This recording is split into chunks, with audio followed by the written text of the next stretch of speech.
కుమార్ గారు ఉన్నారు. అండ్ అదేవిధంగా బీజేపీ నుంచి రామరెడ్డి గారు ఉన్నారు. అదే ఇద్దరికి గుడ్ మార్నింగ్ అండి. గుడ్ మార్నింగ్ రామరెడ్డి గారు, మీతో స్టార్ట్ చేస్తాం. ఏదైతే కవిత ఎపిసోడ్ విషయంలో తెలంగాణ పాలిటిక్స్ లో కొత్త కొత్త మలుపులు తిరుగుతున్నాయి. అటు హరీష్ రావు, సంతోష్ రావుల పేర్లు చెప్తూ మొన్నటి వరకు కేసీఆర్ పక్కన దొంగలున్నారని చెప్పి ఆ దొంగల పేర్లు బయట పెట్టి వారి వెనుకున్నది సీఎం రేవంత్ రెడ్డి అని చెప్తే కూడా అటు సీఎం రేవంత్ రెడ్డి నిన్న రెస్పాండ్ అయ్యారు. ఉంటే వెనుకుండాల్సిన అవసరం లేదు, ఉంటే ముందే ఉండి నడిపిస్తా అని చెప్పి కూడా ఆయన నిన్న క్లియర్ గా క్లారిటీ ఇచ్చారు.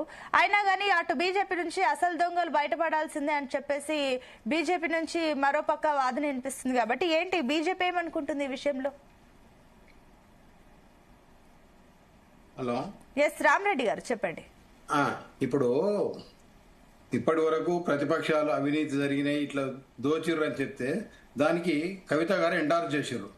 ఆమె దాంట్లో ఉండి నిజమే దోచిర్రు అయిన తర్వాత ఒకటి కవిత గారు ఏదైతే ఇసుక దందాల మా సంతోష్ ఉన్నారు ఆ రోజు చెప్తే ఆమె మాట మీద ఇంకా వాల్యూ ఉండేది పబ్లిక్లా.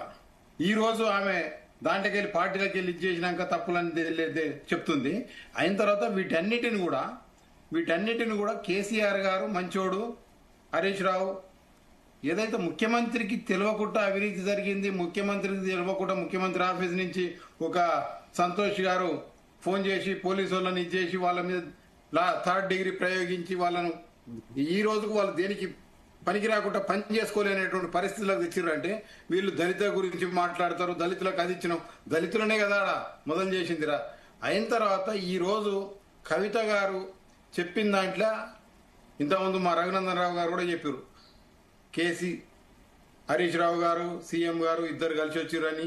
అయిన తర్వాత ఈ రోజు వరకు కూడా ఇప్పటి వరకు 5 సంవత్సరాలు 10 సంవత్సరాలు ఉన్నప్పుడు ఓటుకు నోటు కేసు గురించి వాళ్ళు మాట్లాడలేదు. ఎందుకు మాట్లాడలేదు ఈ రోజుకు రీజన్ చెప్పలేదు. కవిత గారు దానికి కూడా చెప్పాలి. ఏం లోపాయకారు ఎవరెవరితోటి ఒప్పందం ఉండడం వల్ల ఆ కేసును అట్లే ఇచ్చేసారు. ఆ తర్వాత ఈ రోజు ఏదైతే కవిత గారు చెప్పిన దాంట్లో హరీష్ రావు గారు నోరు తెరుస్తలేరు. కేటీఆర్ గారు ట్వీట్ చేస్తారు, మా నాయన నేను మా అన్న మంచోడు అంటుంది. మొన్ననేమో అన్న మంచోడు కాదని చెప్పింది. అంటే ఆమె కాంట్రవర్సీ స్టేట్మెంట్స్. ఏదేమైనా ఆమె ఒక అధికార పార్టీ ఎమ్మెల్సీ ఎక్స్ ఎంపీ ఉండి ఆ పార్టీ ఏదైతే ముఖ్యమంత్రి గారికి డాటరు, కేటీఆర్ గారికి సిస్టరు, ఈమె చెప్పిన దాంట్లో మీద వీళ్ళందరూ కూడా క్లారిఫికేషన్ ఇవ్వాలి. ఎవరైతే సంతోష్ మీద మాట్లాడిన దానికి హరీష్ రావు మాట్లాడు పక్కన వేరే వాళ్ళని పెట్టి మాట్లాడిపిస్తాడు. అయిన తర్వాత ప్రజలకు మాత్రం తెలంగాణ ప్రజలకు ఏ ఎంక్వైరీ అవసరం లేకుండా నిజమే వీళ్ళు దోసుక తిన్నారు అనేది మాత్రం వాళ్ళ ఫ్యామిలీకి వెళ్ళి వాళ్ళే చెప్తున్నారంటే ప్రజలల్లో మాత్రం 100% వీరు ఏదైతే నిన్న కవిత గారు చెప్పిన తర్వాత ఎవిడెన్స్ అనేది, ప్రూఫ్ అనేది, విట్నెస్ అనేది వాళ్ళ ఇంట్లోకి వెళ్ళి వాళ్ళు ఉన్న దాంట్లోకి వెళ్ళి వచ్చింది. అందుకోసం దయచేసి మ్యూట్ లో పెట్టుకోరా, కాస్త డిస్టర్బెన్స్ వస్తుంది. ఎస్ రామరెడ్డి గారు చెప్పండి. అందుకోసం ఈ రోజు మేము భారతీయ జనతా పార్టీగా ఇంతకుముందు కూడా భారతీయ జనతా పార్టీ మీద కాంగ్రెస్ వాళ్ళు టిఆర్ఎస్ బీఆర్ఎస్ ఒకటి, బీజేపీ ఒకటి, అందుకోసం ఏం ఎంక్వైరీ చేస్తలేరు. సిబిఐ కవితను లిక్కర్ స్కామ్లు అరెస్ట్ చేస్తలేరు, వాళ్ళు వీళ్ళు ఒకటి అన్నారు.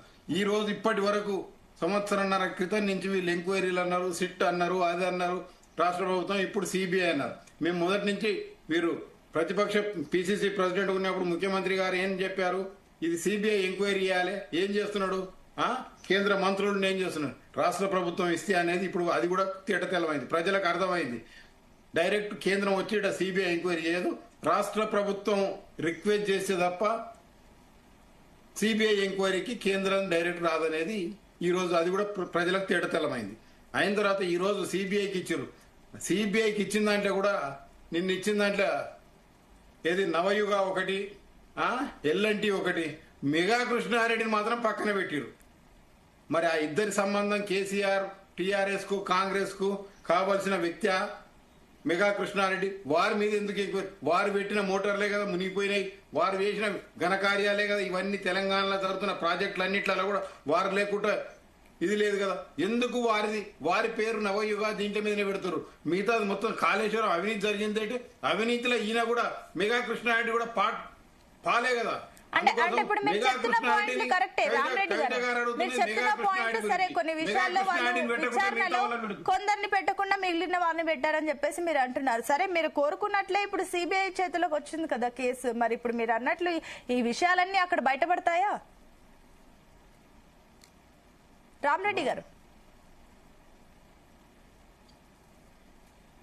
రామరెడ్డి గారు, సో మీరు కోరుకున్నట్లే సిబిఐకి వెళ్ళింది కాబట్టి కేసు, ఇప్పుడు మీరు అన్నట్లు ఈ మేఘా కృష్ణారెడ్డి కానీ ఇండస్ట్రీస్ కి సంబంధించి ఏవైతే ఇక్కడ విచారణలో పక్కన పెట్టారో అక్కడ మరి మీరు విచారించవచ్చు కదా ఈ విషయంలో.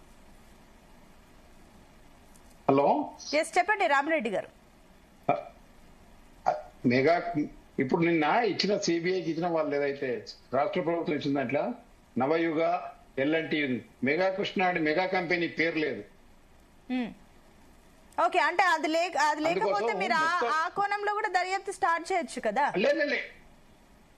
లేదు, ఆ దర్యాప్తు అనేది నేను దర్యాప్తు అదే సిబిఐ, అది సిబిఐ. ఇప్పుడు మీరు భారతీయ జనతా పార్టీ స్టార్టింగ్ లో కోరుకుంది సిబిఐకి ఇప్పించవచ్చు కదా. కాంగ్రెస్ ప్రభుత్వం ఏం చేస్తుంది అసలు? ఆ విచారణ కూడా డైలీ సీరియల్ లాగుతున్నారని చెప్పేసి మీరు అన్నారు కాబట్టి మీరు అన్న తర్వాత సిబిఐకి ఇచ్చారు కదా. ఇచ్చిర్రు, అదే మేమేమన్నాం 1.5 year తర్వాత ఇచ్చిర్రు. ఇచ్చిన తర్వాత కూడా మేమేమంటున్నాం ఆ దాంట్లో ఓకే రామరెడ్డి గారు, మీ సిగ్నల్ కాస్త ఇష్యూ ఉన్నట్టుంది, దయచేసి వీలైతే మీరు మళ్ళీ జాయిన్ అవ్వండి. ఎస్ మల్లేశ్వర్ గారు, వచ్చిన లైన్ లోకి వచ్చిన. ఎస్ కొంచెం డిస్టర్బెన్స్ ఉందండి, నేను మళ్ళీ వస్తాను నేను మీ దగ్గరికి. మల్లేశ్వర్ గారు గుడ్ మార్నింగ్ అండి. మ్యూట్ లో ఉన్నారండి మల్లేశ్వర్ గారు. Good morning. ఎస్ మల్లేశ్వర్ గారు, చూస్తున్నారు కవిత సస్పెన్షన్ తర్వాత ఈ వివాదం అయితే సద్దుమణిగింది. కానీ నిన్న మళ్ళీ ప్రెస్ మీట్ లో కూడా ఏ రకంగా మాట్లాడారంటే కూడా హరీష్ రావు గురించి, సంతోష్ రావు గురించి కీలకమైన కమెంట్స్, అవినీతి సొమ్ముతోని 20 నుంచి 25 వరకు ఎమ్మెల్యేలను కొనుక్కొని ఒక కూటమిని తయారు చేసుకుంటున్నారు, బీఆర్ఎస్ పార్టీని హస్తగతం చేసేయడానికి ఆయన కుట్రలు పన్నుతున్నారు, స్వీట్ వార్నింగ్ వాళ్ళ అన్నకు కూడా డైరెక్ట్ గా నాన్నని చూసుకో అని చెప్పేసి కూడా మాట్లాడడం అయితే ఇవన్నీ చూస్తుంటే కూడా ఏం జరగబోతుంది అనుకోవచ్చు. అసలు కవిత సస్పెన్షన్ తర్వాత ఏం జరుగుతుంది? ఆమె కూడా రాజీనామా చేసింది కాబట్టి ఏ రకంగా ఉండే ఛాన్సెస్ ఉన్నాయి కవిత భవితవ్యం? ముందుగా ఛానల్లో ఉన్నటువంటి మిత్రులకు మరియు జీపీడీ ప్రేక్షకులకు నమస్కారాలు.